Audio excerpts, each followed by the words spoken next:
Shalom, and welcome to What the Watchman Sees, a ministry that will sift through all of the social media noise to show you news of importance from the Most High's perspective.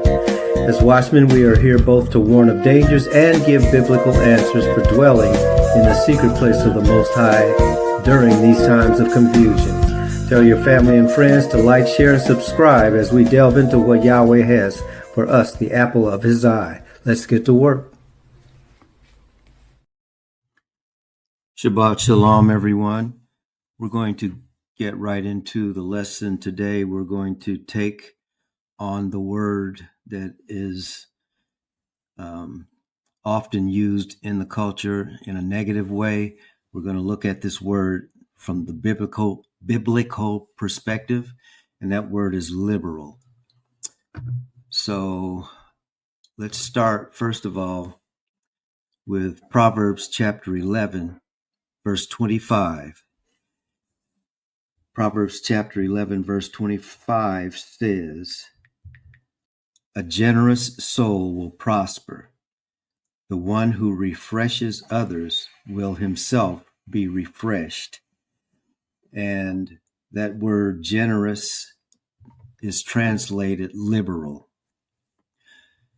So we're going to talk a little bit about that on this Shabbat. First thing we'll do is, so we're going to deal with the instances of the word liberal in the Bible, its definitions, and its context. So we're going to be talking about the terminology. We're going to be looking at the Hebrew words that are translated as liberal. We're going to be looking at the Greek words that are translated as liberal, and the contextual analysis of several passages, and then the theological implications of liberal in the Bible. So when it comes to the biblical terminology, the use of the term liberal in the scriptures, biblically, it has to do with generosity. The term liberal in the Bible often refers to generosity and the act of giving, encouraging believers to share with others. It implies openness and acceptance within the biblical context. Liberal also signifies an attitude of openness and acceptance toward others, reflecting a moral conduct of love and inclusivity. And then the encouragement of moral conduct. The biblical use of liberal encourages moral conduct that aligns with the values of compassion and ethical living, guiding believers in their actions. When we look at the importance of the linguistic context, first of all, linguistically, it's always important to understand words in Scripture within the context that they exist. Okay, so the linguistic context is essential for interpreting biblical terms accurately, ensuring clarity and meanings. It's better to understand the biblical terms in the overall context of that term. So when we do that, we avoid misinterpreting a passage or the definition of a word. So the contextual understanding helps us prevent modern connotations from distorting the original meanings of biblical phrases. We can get a better understanding of the purpose of a word or an idea in Scripture if we see it in the context that it's written. Let's continue. All right. So let's first of all look at the Hebrew words that are translated as liberal. Nadib translates to a noble or generous person, highlighting qualities of kindness and selflessness. The context of giving.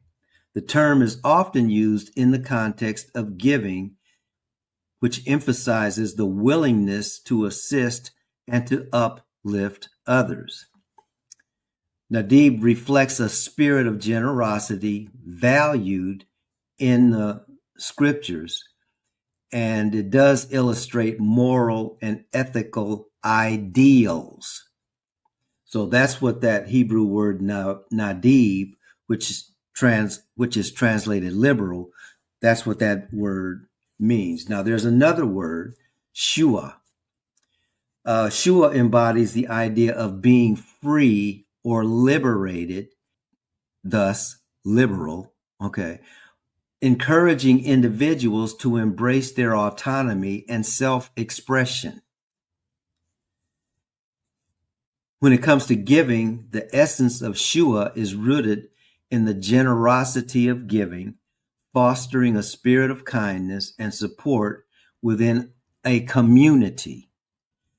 Shua emphasizes a sense of openness and readiness to provide for others, promoting communal well-being and solidarity. So as you can see, two of these three are focused on the community. The first one gives us a sense of being free enough as an individual to express the idea of giving that is then reflected in your relationship to the community. So Shua really is liberating us in the sense of we're free enough to be contributing members of the community. Now that's really different than our idea of personal freedom. Our idea of personal freedom is I am free to do whatever the heck I want to do, regardless of how it affects other people. That's the concept of liberty that this country was founded on. Okay, I'm at liberty to have as many slaves as I want. I'm at liberty to take land from other people because I want it. Okay, and Providence has given me the liberty to do that, which removes my responsibility from community. Or what the other thing that it does is it gives me the agency to say what a community is. So I may say that a community is only other people who have the same focus as I do.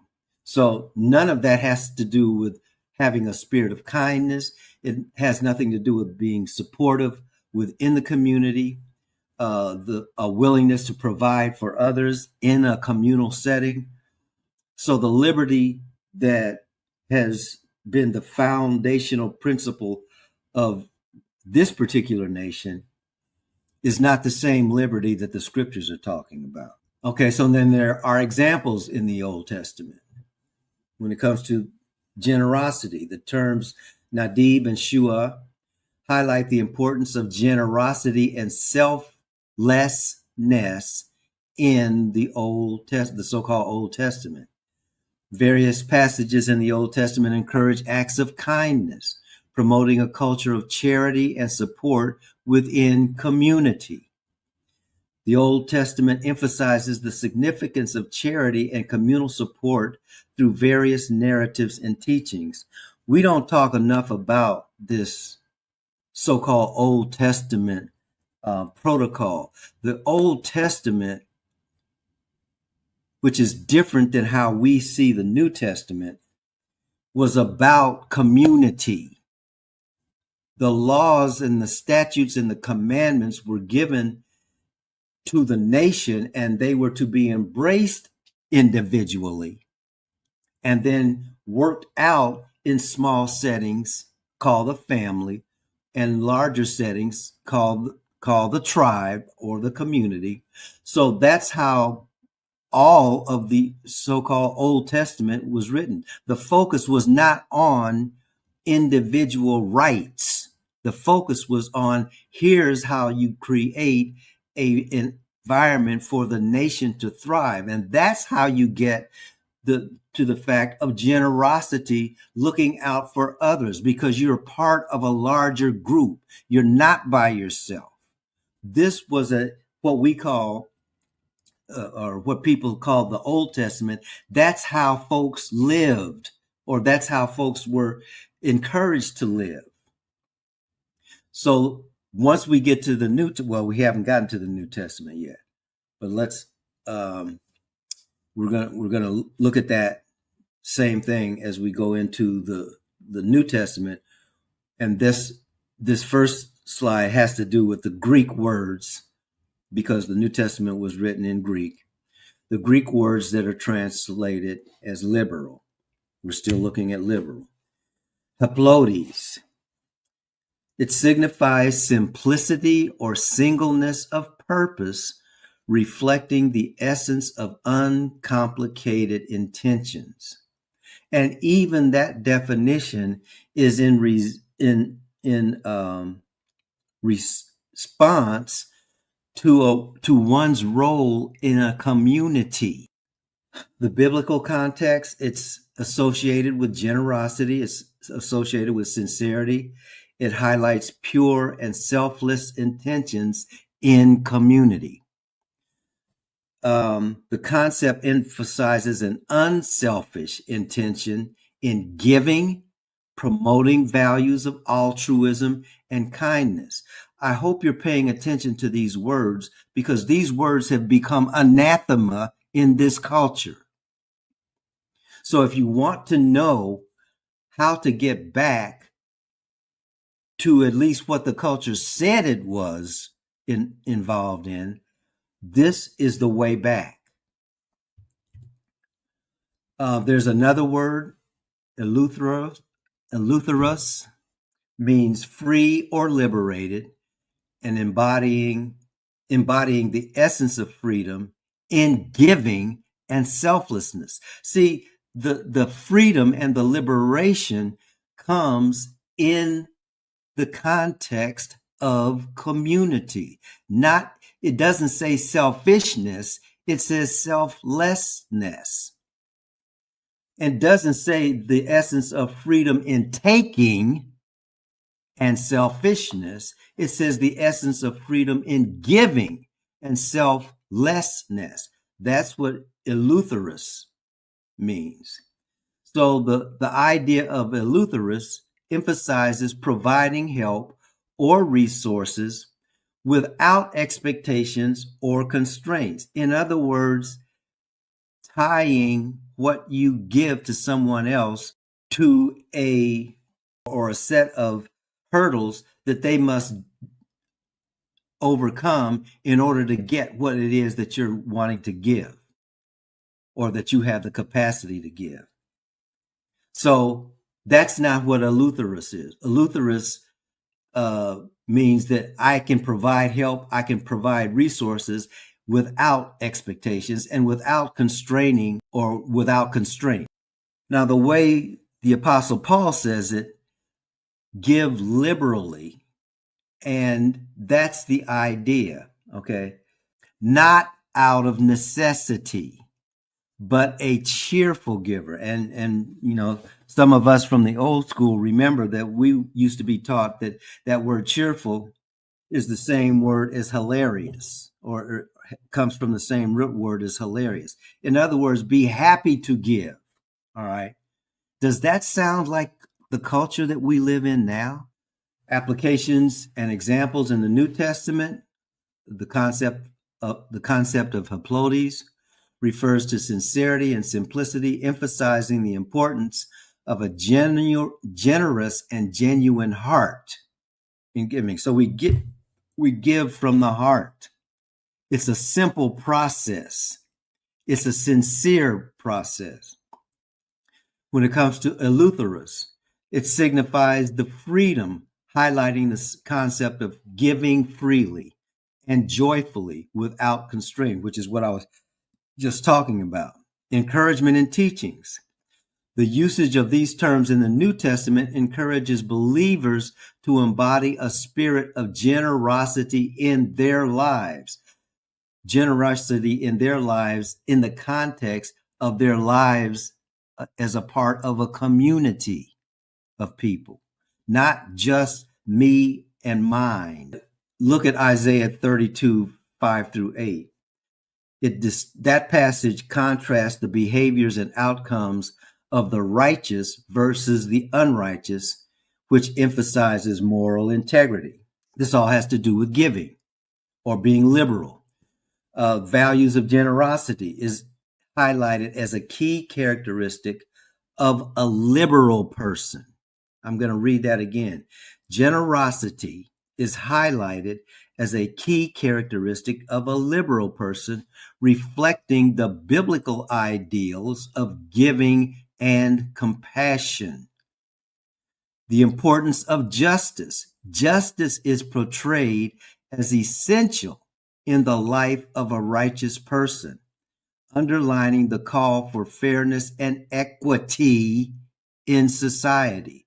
What is one of the words that has now become anathema in our society? Equity, fairness. We don't want a society that's fair. We want a society that can rule by power. We don't want an equitable society. We want a society that favors one group of people. Proverbs 11:25. That verse illustrates a reciprocal nature of generosity, where giving to others can lead to personal blessings. Now, we know that one. If you give, then it's going to be given to you, pressed down, shaken together, running over again. But that's not why you give. You give because when you give, you enter in a cycle of reciprocity. And in the cycle of reciprocity, your needs are always going to be met because you're helping other people meet their needs. That's the reciprocal nature of being generous. It's like it's one of the perks, it's one of the hallmarks of being generous. Your cup's always going to be full because as you pour it out, the Father pours blessings back into it so that you can pour it out again. Blessings from giving. Generosity not only benefits others, but also enriches the giver, which is what we were just talking about. So that's that cycle of blessings and support. Refreshing others through acts of kindness and support leads to mutual rejuvenation. And that's where we talked about this. Now, this is the Bible verse that I was referring to, 2 Corinthians 9, 11 through 13. That spirit of generosity is what the Apostle Paul is talking about. Give and it shall be given to you. That's what Yeshua said. But the Apostle Paul expounds on that. And he talks about it in terms of being an expression of faith. So it helps both the giver and the receiver. Theological implications. Biblical teachings emphasize generosity or liberality as a reflection of one's character and moral integrity, encouraging a spirit of giving. The act of giving freely, that's that word again, in the right context, is seen as a testament to an individual's moral character and their commitment to a righteous life among others. And then generosity is closely linked to living a righteous life, encouraging individuals to give selflessly to those who are in need. Practical applications.